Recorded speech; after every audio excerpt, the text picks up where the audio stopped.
성경은 신약에서 특별히 믿음에 관해서 말씀하고 있는 성경 본문들이 있습니다. 특별히 히브리서와 로마서, 그리고 오늘 보는 야고보서, 여기에서 믿음에 관련해서 가장 잘 설명을 하고 있습니다. 먼저는 히브리서에서는 믿음의 정의를 이렇게 말하고 있습니다. 그것은 보이지 않는 것을 보이는 것처럼, 아직 일어나지 않는 것을 일어난 것처럼 취하는 것이 바로 믿음이라고 말하고 있습니다. 또 보이는 것을 믿는 것은 믿는 게 아니라 바로 아는 것이라 말합니다. 믿음의 본질은 보이지 않는 하나님을 믿는 것이고, 아직 일어나지 않는 하나님의 약속을 이미 일어난 것처럼 믿는 것이 믿음이라고 정의하고 있습니다. 로마서에서는요, 그 믿음의 내용을 믿음은 살아계심을 믿는 것이다 이렇게 말씀하고 있습니다. 좋으신 하나님이심을 믿고 상주심을 믿는 것입니다. 믿음은 약속하신 것은 반드시 이루어진다는 하나님의 신실하심을 말하고 있습니다. 그리고 예수 그리스도를 보내신 하나님을 믿는 것인데, 이것이 구원하신 그분을 믿는 것이라 말합니다. 그러면 예수 그리스도가 우리 죄를 위해 죽어주신 것과 다시 사신 것, 바로 부활하신 것을 믿는 것을 말하고 있습니다. 그리고 야고보서는 실제로 그 믿음은 삶에서 행함으로 나타나야 한다고 오늘 성경 본문은 말하고 있습니다. 믿음은 살아있는 믿음과 죽은 믿음이 있습니다. 살아있는 믿음은 반응하는 믿음이며, 죽은 믿음은 반응하지 않는 믿음입니다. 지렁이를 밟으면 어떻게 됩니까? 밟아보신 적 있습니까? 꿈틀거립니다. 살아있기 때문에 그렇습니다. 그러나 밟아도 꿈틀거리지 않는 지렁이가 있습니다. 혹시 보셨습니까? 새로 나온 변종일까요? 아닙니다. 죽었기 때문에 반응하지 않습니다. 살아있다 죽어있다의 차이점은 바로 반응하느냐 반응하지 않느냐는 것입니다. 19절에 이렇게 말씀하고 있습니다. 한번 읽어볼까요? 내가 하나님은 한 분이신 줄을 믿느냐? 잘 아는도다. 귀신들도 믿고 떠느니라. 마귀는요, 바로 하나님이 한 분이신 줄을 지식으로 그는 알고 있습니다. 영광스러운 창조주이심을 알고 있으며, 만물은 하나님께 영광 돌리며 하나님을 기쁘시게 해야 한다는 것을 마귀도 알고 있습니다. 하지만 마귀는 하나님께 아무것도 하지 않습니다. 은혜 받고자 믿음으로 행하지도 않습니다.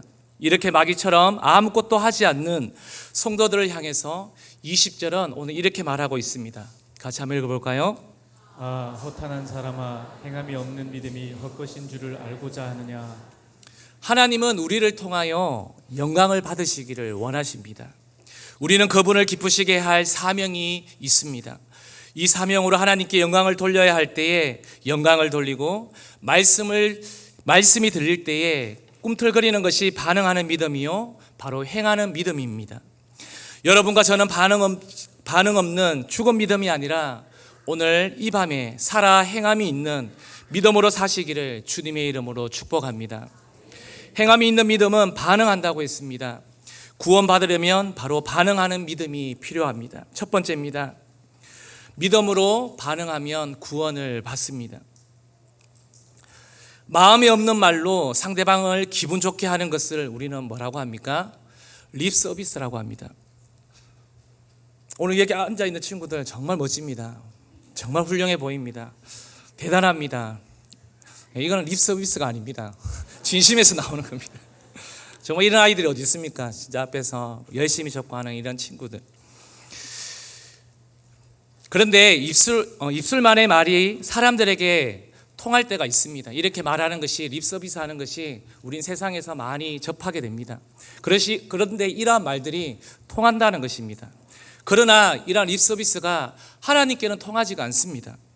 물론 기독교 신앙에도 입으로 하는 고백과 표현이 매우 중요합니다.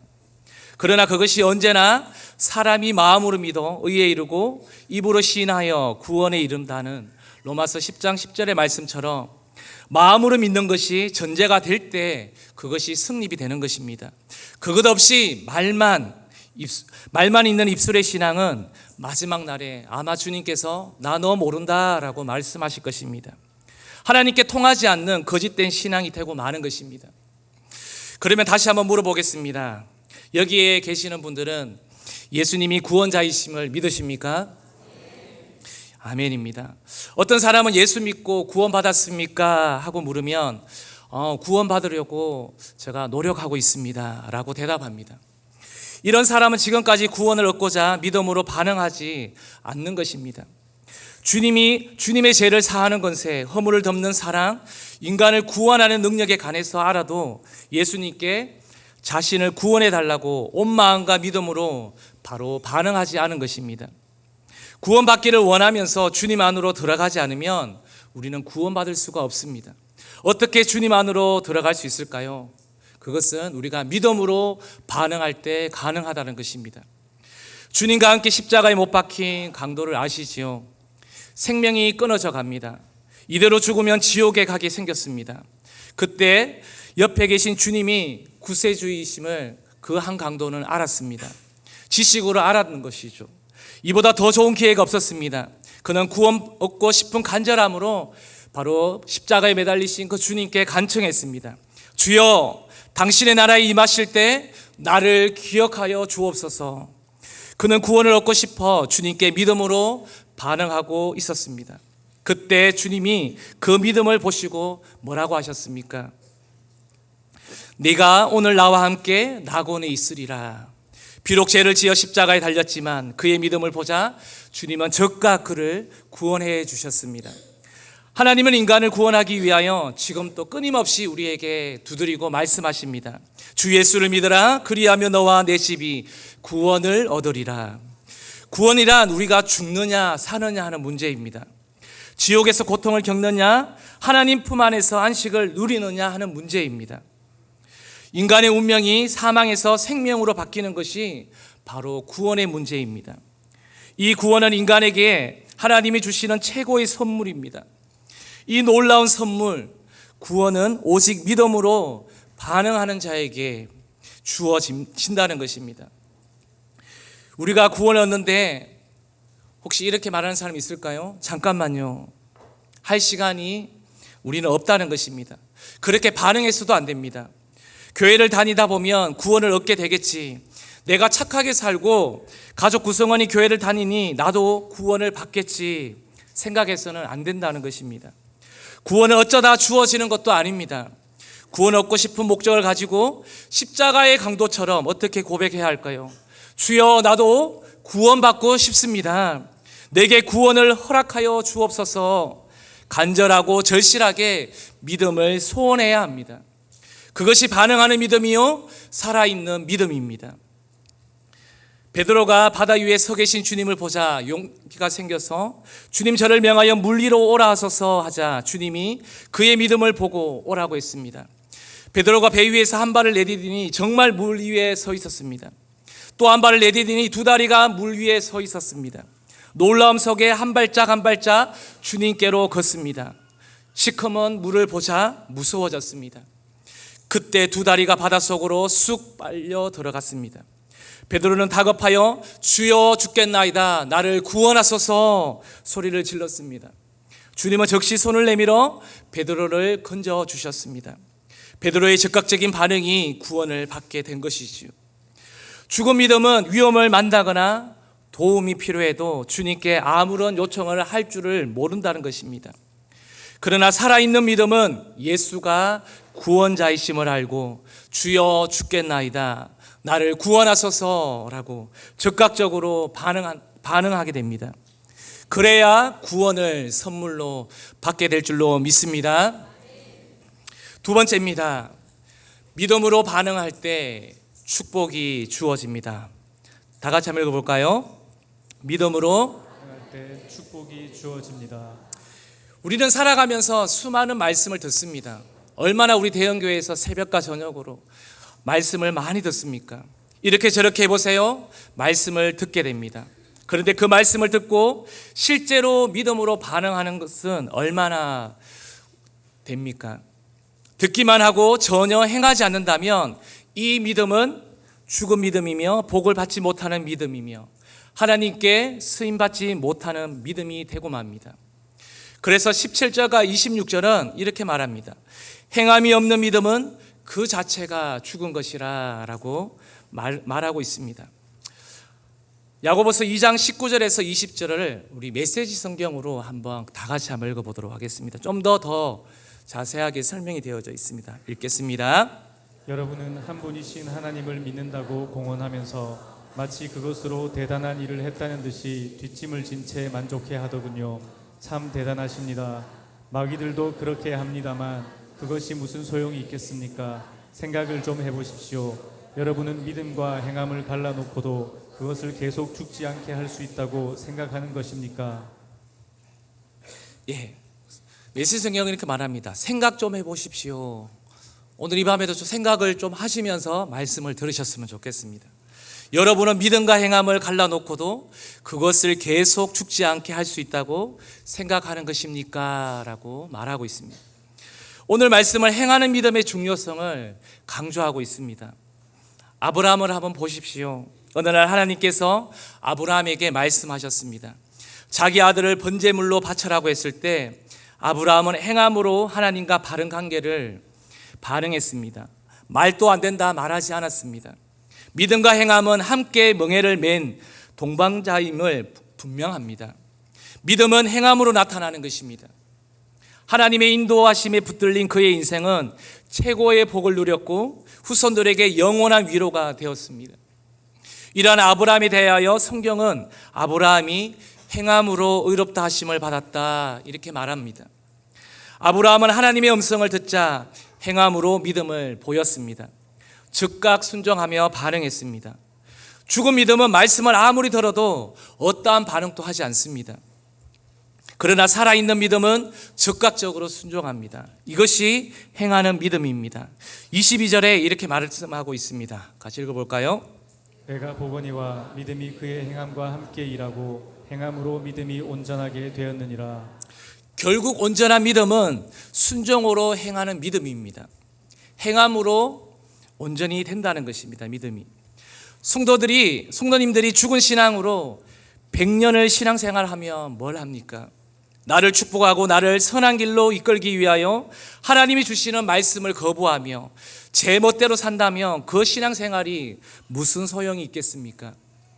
내 앞에 놓인 위험을 피하게 하시려고 하나님이 때때로 우리에게 경고하십니다. 말씀을 받아들이지 않으면 더 위험한 길로 치닫게 됩니다.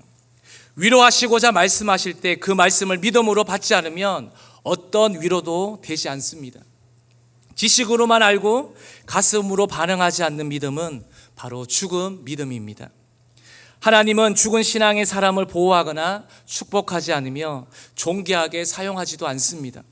오직 믿음으로 반응하는 사람을 축복하시며 인도하시며 아브라함처럼 존귀하게 사용하십니다. 그러므로 우리는 말씀이 들려올 때마다 지식으로 받아 감정으로 이어져 행함이 있는 믿음으로까지 이어져 하나님의 축복의 세계를 맛보며 살기를 소망합니다. 일주일 전에 CBS 새롭게 하소서에 출연한 20대인 래퍼 사츠키라는 본명은 김은진입니다. 그 이야기를 잠깐 나누려고 합니다.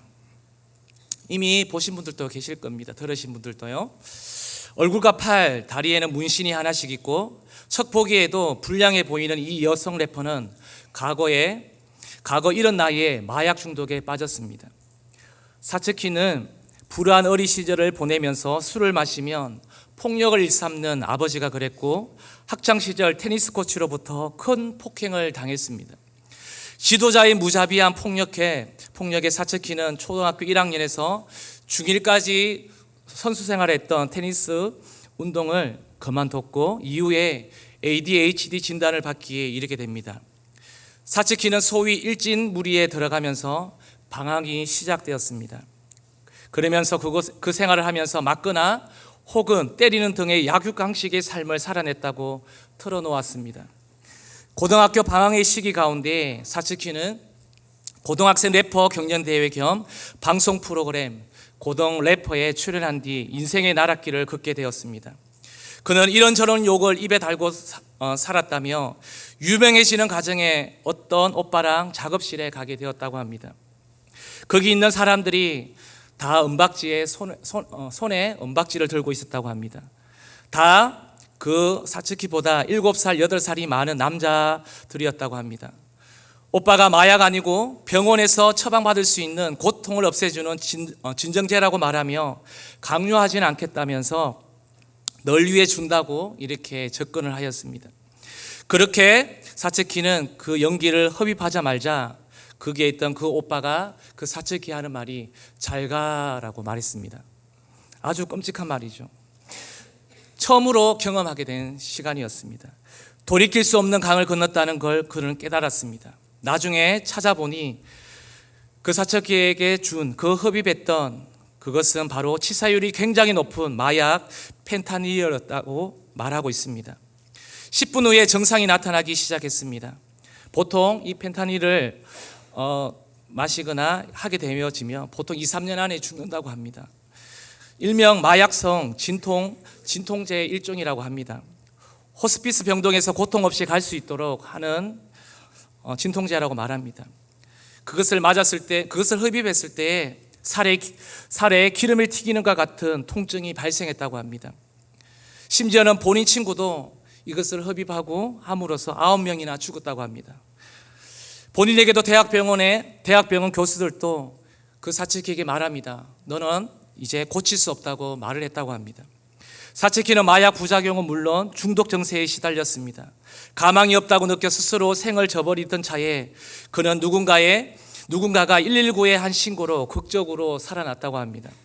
사츠키는 어떻게 알고 왔는지 모르겠지만 저는 하나님께서 살려주신 거라고 생각한다고 그는 고백했습니다. 중독의 마수는 쉽게 끊어지지 않았습니다. 친한 언니라고 믿었던 지인 때문에 또다시 마약의 덫에 빠졌다고 합니다. 이런 마약을 손댄 지 3년간의 시간을 보내게 되었습니다. 사츠키는 지푸레약이라도 잡는 심정으로 예수님을 만나고 변화됐다고 얘기를 해줬던 지인에게 직접 연락을 했습니다. 그의 첫 마디는 나도 하나님한테 구원받고 싶다는 것이었다고 합니다.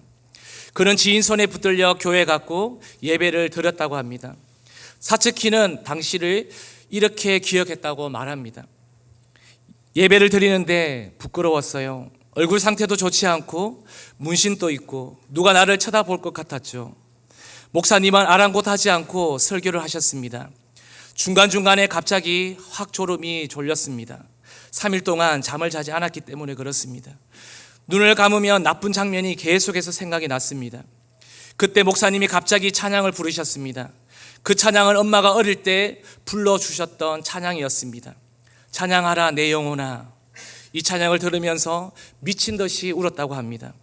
막 우는데 목사님이 저한테 이렇게 말했다고 합니다. 너는 원래 하나님의 딸이야. 알지? 이러시면서 제 머리를 붙잡고 기도를 해주셨다고 합니다. 오랜 기간 불면증으로 잠을 자지 못했던 사츠키는 교회에 나와서 쓰러졌다고 합니다. 병원 입원이 필요했지만 코로나19 유행으로 병상이 없던 시절이었습니다. 사츠키는 지인이 구해준 공간에서 찬양을 틀고 있었고 그때 지인이 놓고 간 성경책에서 시편을 읽으며 절절히 회개했다고 합니다. 사츠키는 지푸라기 잡는 심정으로 시편을 읽는데 감동이 있었다고 합니다. 악하게 살았던 제 삶이 점점 회개가 되었습니다. 이 오빠들이 와서 예수님의 이름을 부르고 회개를 하라고 했습니다. 오빠들이 통성으로 먼저 기도해 주었습니다. 그리고 제가 예수님을 부르고 나서 나온 첫 마디가 자살하기 싫어요. 마약하기 싫다고. 살려달라고. 제가 잘못한 게 많다고. 그렇게 자기 입술 속에서 외침이 나왔다고 합니다. 내가 죄인이라는 것을 깨달아졌습니다. 죄인인데 하나님께서 저를 너무나 사랑하신다는 마음이 들어왔다며 기도가 끝나고 성경이 너무 읽고 싶어졌다고 합니다. 며칠 밤을 새웠는데도 계속해서 성경을 읽고 회개하고 울면서 하나님께서 하시면 안 되는 것이 없다고 하면서 남아있던 그 모든 약물을 가방에서 꺼내어서 변기에 버렸다고 합니다. 이전과 같이 살지 않겠다고 생각을 했습니다. 이후 사츠키는 그가 앓고 있었던 공황장애 그리고 불면증과 허리를 펴지 못하는 등 이 후유증이 깨끗이 치료받았다고 합니다. 자신을 죄인 중에 괴수라고 표현한 사츠키는 마약에 중독된 이들을 위해 기도하거나 전도한다고 했습니다. 그는 예수님 안에 있으면 완전히 해방된다. 죄의 종에서 해방돼 의의 종이 되는 것이라며 하나님께서 너무너무 큰 은혜를 부어주셔서 이런 나를 변화시켜 주셨다고 말했습니다. 그는 이제 바로 그의 인스타그램에서 복음을 전하는 일에 열심으로 평상시에는 그가 예전에 했던 테니스 선수 생활에서 배웠던 그 실력을 가지고 평상시에는 테니스 강사로서 일을 하고 주일날은 찬양 인도자로 또 약물을 복용하는 많은 또 센터에 가서 복음을 전하는 자로 그러한 사람으로 젊은이들을 깨우치는 자로 살아가고 있다고 합니다.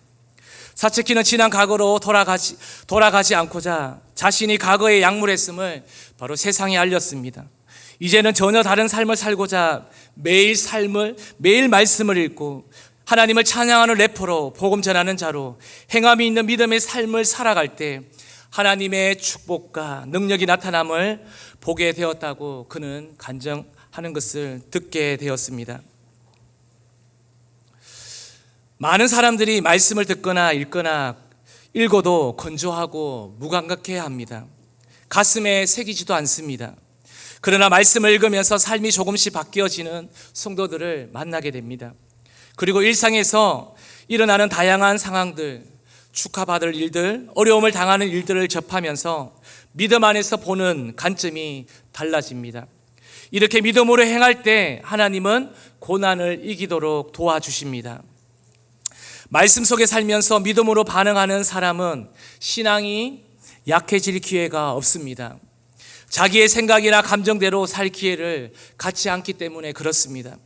항상 믿음으로 반응하면 믿음 또한 충만하여 은혜 속에 살게 됩니다. 말씀이 들려올 때 믿음으로 한번 살아보십시오. 순종으로 반응해 보십시오. 그래야 신앙이 자라고 하나님의 축복과 살아계심을 경험하게 될 것입니다. 마지막 세 번째입니다. 믿음으로 반응하면 영적으로 부유하게 됩니다. 우리가 잘 알다시피 엠마오로 내려가는 제자 이야기 아시죠? 예수님은 이미 부활하셨습니다. 그러나 그 엠마오로 내려가는 그 제자들은 절망과 슬픔으로 내려가고 있을 때 슬픔으로 눈이 가리워져 있었습니다. 주님은 그 사람들의 이야기와 우리들의 원망과 불평을 다 듣고 계신다는 것입니다. 우리의 믿음은 사실 절망 가운데서 우리의 믿음이 어떤 믿음인지 드러나고 우리의 인생이 고난이 직면할 때에 우리들이 무엇을 믿는가가 분명하게 증명되어집니다. 슬픔에 차서 엠마오로 내려가는 이 사람들, 그들의 경험에 의하면 소망이 없었던 그 일들, 그 순간을 맞이하게 될 때 거기에서 믿음의 문제에 직면하게 됩니다. 만나교회 김병삼 목사님의 설교 가운데 이런 예화가 있어서 말씀을 드립니다. 믿음은요, 스펄전 목사님 설교에 의하면 믿으면서도 믿지 않는 자들, 불신자들보다 못한 사람들의 이야기를 하면서 종교개혁자들이 구원을 얻을 수 있는 참된 믿음의 세 가지 요소를 이야기하고 있습니다. 하나는 지식과 정보, 두 번째는 동의하다입니다. 세 번째는 신뢰하고 행한다는 것이었습니다. 예를 들어서 어떤 사람이 중병에 걸려서 병원에 찾아갔는데 실력 있는 의사가 처방을 해준 것입니다. 그러면 첫 번째 지식이라고 하는 것은 의사가 처방해 주는 대로 약을 먹으면 낫는다는 바로 지식입니다. 두 번째, 이 처방하는 약을 먹으면 낫는다는 것을 내가 믿는다 하는 것은 바로 동의하는 것입니다. 세 번째, 의사가 처방해 준 대로 내가 믿고 그 약을 먹는다 하는 이것이 행함까지 가고 있는 것을 말합니다. 그러면서 우리의 문제는 뭔지 아시냐면서 성도들에게 질문을 했습니다. 바로 우리가 지식으로는 알고 동의까지는 가는데 믿음으로 살지 않는다, 즉 행함까지 가고 있지는 못하다는 것을 말씀하셨습니다. 엠마오로 가는 두 제자의 절망은 어디에 있었을까요? 그들이 지식적으로 알고 있었지만 그들의 동의한 것을 믿음으로 살아내지 못했다는 것에 있습니다. 앞에서 말했듯이 지식까지는 가지만 행함으로 이어지지 못하는 것도 비통한데, 만약에 우리들이 영적으로 무감각하다면 어떤 일이 생겨날까요? 이 땅은 우리가 하루하루 살아가는 것이 영적인 전쟁터입니다. 사탄은 수시로 우리 속에 악한 생각을 집어넣습니다. 타락한 본성이 활개를 치게 만듭니다. 마음의 상처가 내 속에서 계속해서 속삭이며 내 영혼을 혼란스럽게 만듭니다. 이때 영적으로 무감각한 사람은 이러한 상황을 분별할 수도, 수용하며 믿음이 무기력해지고 사탄의 도구나 사탄의 밥이 되고 만다는 것입니다. 그래서 어떤 사람은 이때 일명 이렇게 말하지요. 잠수 탄다고 말합니다. 영적인 무감각이 이렇게 위험합니다. 이것만이 아닙니다. 영적으로 무감각하면 사탄은 성도에게 선한 일을 못하도록 막습니다. 영적인 것과 육적인 것 사이에 갈등하게 만들고 진리를 의심하게 만듭니다. 잘못을 저지르고도 뻔뻔하게 만듭니다.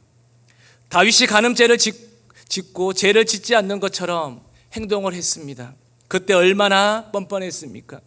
하지만 그의 영혼은 피곤했고 기쁨이 사라졌고 그에게 당당함이 사라져버렸습니다. 사탄은 성도를 영적으로 무감각하게 만들어 오늘 또 우리를 넘어뜨립니다. 신앙의 기쁨, 행복을 앗아가게 하고 우리의 정신세계를 지옥에 머물게 만들어버립니다. 영적으로 무감각하며 믿음으로 생각할 줄 모르게 만듭니다. 하나님의 음성을 들으려 하지 않습니다.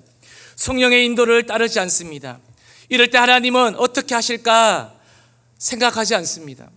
오직 자기의 감정, 자기의 이성에만 충실할 뿐 자기의 참모습을 바라볼 줄 모릅니다. 그래서 하나님은 하나님의 선한 일에는 반응하지 않고 사탄이 좋아하는 일에만 반응합니다. 영적 무감각이 이렇게 위험하다는 것입니다. 그런데 신앙이 살아있으면 영적 감각이 깨어있게 됩니다. 영적으로 깨어있다, 믿음이 살아있다는 말은 같은 뜻입니다. 영적으로 깨어있는 사람은 사탄이 악한 생각을 집어넣으려고 할 때 즉각 알아차리고 악한 생각을 거부합니다. 사탄이 선한 일을 하지 못하게 막을 때 즉각 알아채고 우리는 선한 일을 하게 됩니다. 사탄이 영적으로 공격할 때 사탄이 나를 공격하네 하면서 사탄의 공격을 분별하고 단호하게 대처합니다. 영적 감각이 깨어있는 것이 이렇게 우리를 부유해지게 만듭니다. 영적으로 깨어있는 사람은 객관적인 관점에서 자기를 바라볼 수 있는 힘이 있습니다. 불만이 생기면 사탄이 나에게 불만의 씨앗을 심네 반응하며 감사의 마음으로 돌아서려고 기도합니다. 마음의 심란함이 찾아오면요, 사탄이 내 마음을 심란하게 만드네 기도하면서 마음을 차분하게 가라앉힙니다. 미움이 삭틉니까? 사탄이 내 속에 미움의 씨앗을 뿌리네 하면서 사랑의 힘을 달라고 기도합니다. 반항식이 생기면 어떡합니까? 사탄이 내 속에 반항심을 만드네 반응하면서 순종으로 돌아서게 됩니다. 영적 감각을 되찾는 것이 바로 이렇게 우리를 복되게 만든다는 것입니다.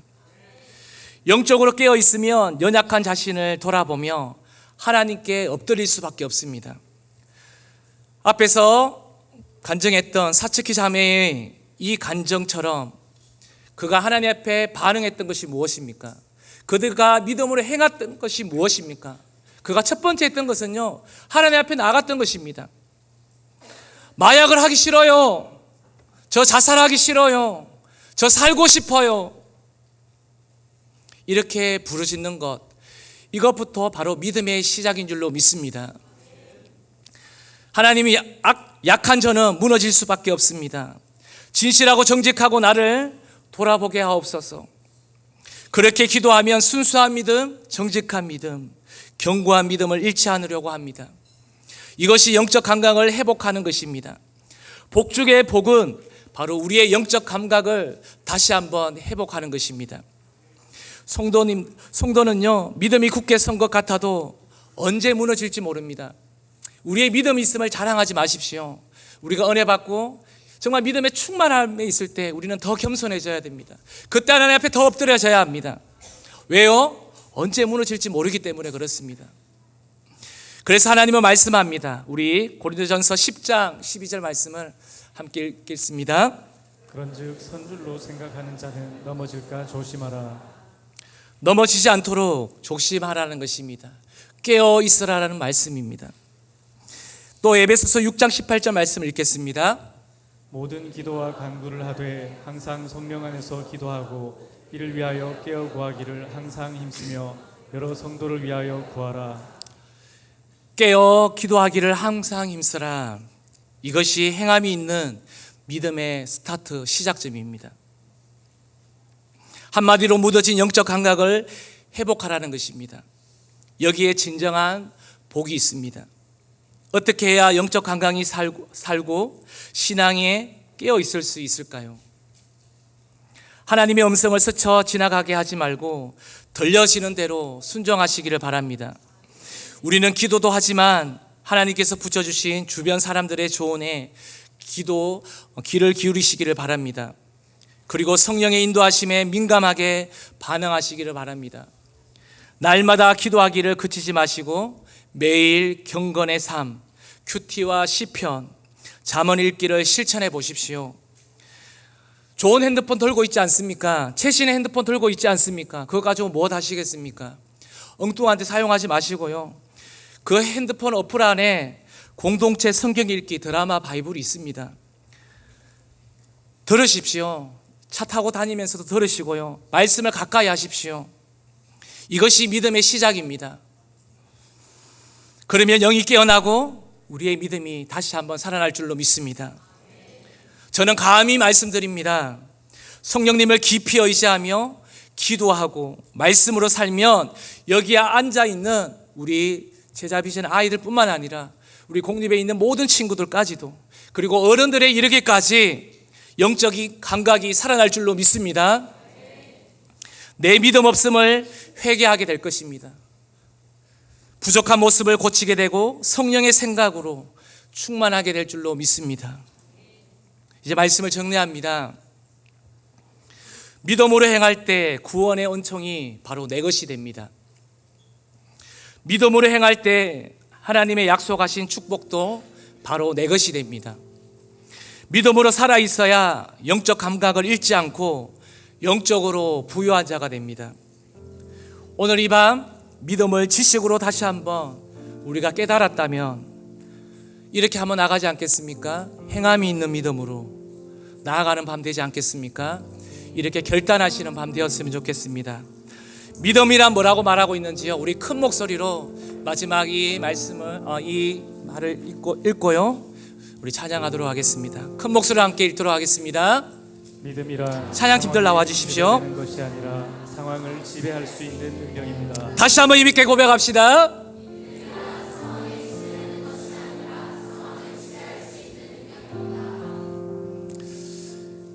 믿음은요, 우리가 그 상황과 환경에 따라 끌려가는 인생이 아닙니다. 하나님께서 오늘 우리 각자에게, 우리 아이들부터 어른들에게 이르기까지 하나님께서 오늘 우리의 믿음을 요구하십니다. 오늘 이 자리까지 나온 것만 해도 대단하십니다. 정말 대단하십니다. 하루의 삶을 각자의 직장에서 또 공부하느라고 수고한 우리 아이들까지 너무나 힘든 이 순간에도 이 자리까지 나와서 예배하는 거 너무나도 귀하고 하나님께 칭찬하실 것입니다. 그런데 주님께서 한 번 더 말씀하실 것입니다. 한 발짝 더 나에게 오지 않으렴? 오늘 이 밤 한 발짝 더 나에게 손을 내밀지 않으렴? 깨끗한 마음으로, 순전한 마음으로 예수의 그 보혈의 피가 오늘 우리 모두에게 하나님 임하게 될 줄로 믿습니다. 이 찬양의 고백이 우리의 마음속에 오늘 믿음을 고백하는 우리 모든 성도님들에게 일어나기를 소망합니다.